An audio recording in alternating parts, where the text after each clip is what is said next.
L'hypothèse d'une invasion de l'Ukraine par la Russie se renforce, jugée imminente par les États-Unis. Moscou semble ouvert à une discussion.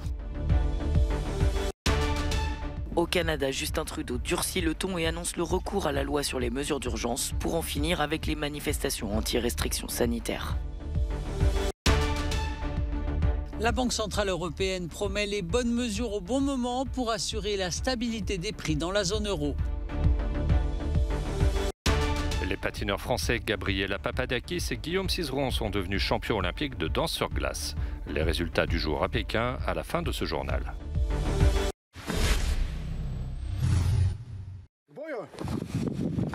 La tension monte encore d'un cran en Ukraine. Malgré les échanges diplomatiques de ces derniers jours, l'hypothèse d'un conflit se renforce. Près de 100 000 soldats russes sont massés aux frontières ukrainiennes, le plus grand déploiement depuis la guerre froide selon l'OTAN. De nombreux États ont appelé leurs ressortissants à quitter l'Ukraine au plus vite, laissant présager le pire. Washington martèle que la voie diplomatique reste ouverte tout en répétant qu'une invasion pourrait être imminente. C'est une possibilité, peut-être plus réelle que jamais, que la Russie décide de procéder à une action militaire. Avec de nouvelles forces russes continuant d'arriver à la frontière et organisées autour de l'Ukraine, une invasion peut débuter à tout moment. Pendant ce temps, nous essayons de parvenir à une solution diplomatique. Ce mardi, le chancelier allemand Olaf Scholz est à Moscou pour persuader le président russe Vladimir Poutine de renoncer à une action militaire.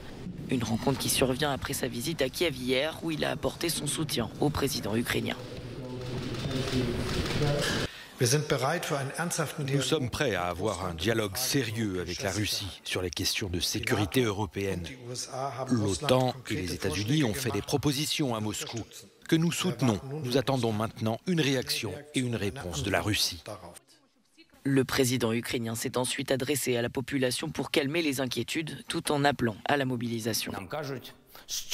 On nous dit que l'invasion aura lieu le 16 février. Nous en ferons une journée de l'unité nationale.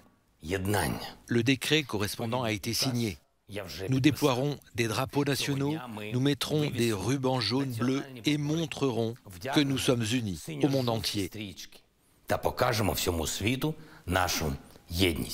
Pendant leur séjour à Moscou, Vladimir Poutine et son ministre des Affaires étrangères ont proposé de prolonger et d'élargir le dialogue. Le maître du Kremlin semble penser que la diplomatie est loin d'avoir épuisé toutes les possibilités de compromis.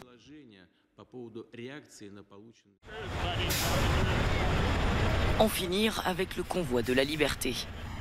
Le Premier ministre canadien Justin Trudeau a annoncé le recours à la loi sur les mesures d'urgence.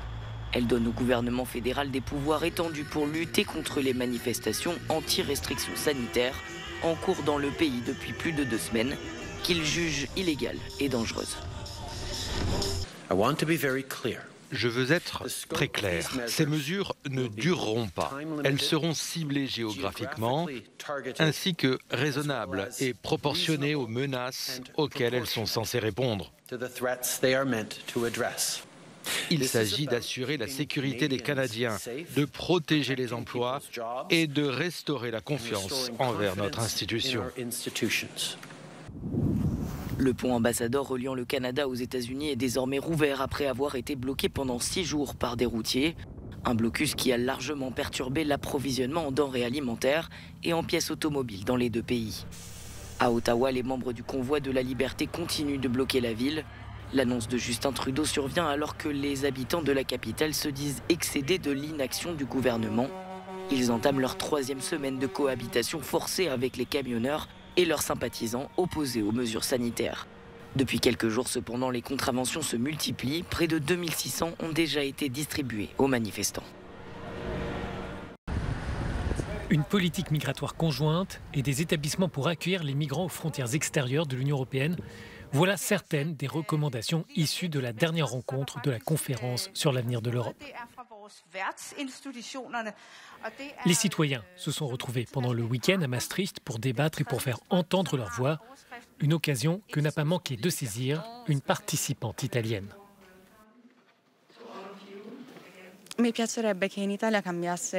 J'aimerais que les choses changent en Italie concernant les enjeux migratoires, d'un point de vue politique, mais aussi dans la couverture médiatique. Les gens prennent la question de la mauvaise façon, sans avoir de chiffres précis, sans utiliser les bons mots. J'aimerais que les citoyens soient informés différemment et que l'on change de façon d'accueillir les migrants. J'aimerais voir une politique européenne plus forte, plus commune, plus cohérente, plus organisée. Les autres recommandations soulignent la nécessité de réduire la dépendance européenne à l'égard des importations de gaz et de pétrole. Ce dossier divise les États membres ainsi que la question sécuritaire. Pour l'eurodéputé Guy Verhofstadt, il est important d'agir aujourd'hui pour que ces choix portent leurs fruits dans les années à venir. Les recommandations ne sont pas la fin de l'histoire. Les recommandations des citoyens sont la base pour des propositions de réforme. Ce que j'attends de cette conférence, c'est de voir que les citoyens présents et qui participent à la prise de décision créent une pression sur les responsables de l'Union européenne, la Commission, le Parlement, le Conseil, une pression qu'ils ne puissent pas ignorer.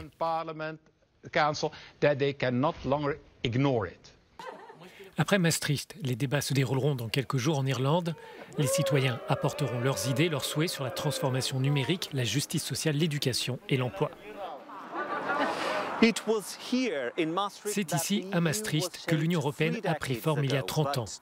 Aujourd'hui, la ville est au cœur des discussions sur l'avenir du projet commun. Les débats se poursuivront à Dublin et toutes les recommandations seront présentées le mois prochain au Parlement européen. Pedro Sacadura, Euronews, Maastricht. La présidente de la Banque centrale européenne a promis les bonnes mesures au bon moment pour assurer la stabilité des prix dans la zone euro. Devant le Parlement européen, Christine Lagarde a reconnu que l'inflation a fortement augmenté ces derniers mois et a surpris encore plus en janvier. Mais l'objectif de la BCE à moyen terme est un taux d'inflation de 2%.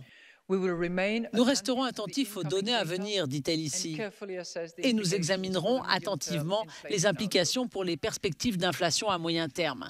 Ces implications sont des paramètres clés de notre orientation prospective. Une hausse des taux ne se produira pas avant la fin de nos achats de dette. L'inflation élevée, qui a atteint le niveau record de 5,1% en janvier, est due au coût de l'énergie et aux problèmes de chaîne d'approvisionnement mondial, alors que les tensions russo-ukrainiennes perturbent l'approvisionnement de l'Europe en gaz russe. 6 ans après l'assassinat d'un prêtre français, le père Jacques Hamel, dans cette église de Saint-Étienne-du-Rouvray, près de Rouen, en France, le procès de cet attentat djihadiste s'est ouvert ce lundi à Paris, en présence notamment des 2 sœurs du religieux, mais aussi de ce paroissien, aujourd'hui âgé de 92 ans, qui avait été grièvement blessé. Que ceux qui sont responsables, s'ils peuvent demander pardon à tous ceux à qui ils ont fait de la peine, je pense qu'on aura gagné notre journée. Les 2 djihadistes, auteurs des coups de couteau, âgés de 19 ans et qui se réclamaient de l'État islamique, ont été tués le jour de l'attentat par la police. Dans le box des accusés, on retrouve 3 de leurs proches qui comparaissent pour association de malfaiteurs terroristes et encourent 30 ans de réclusion criminelle. Ils sont soupçonnés d'avoir été au courant de leur projet, d'avoir partagé leur idéologie ou d'avoir tenté de rejoindre la Syrie.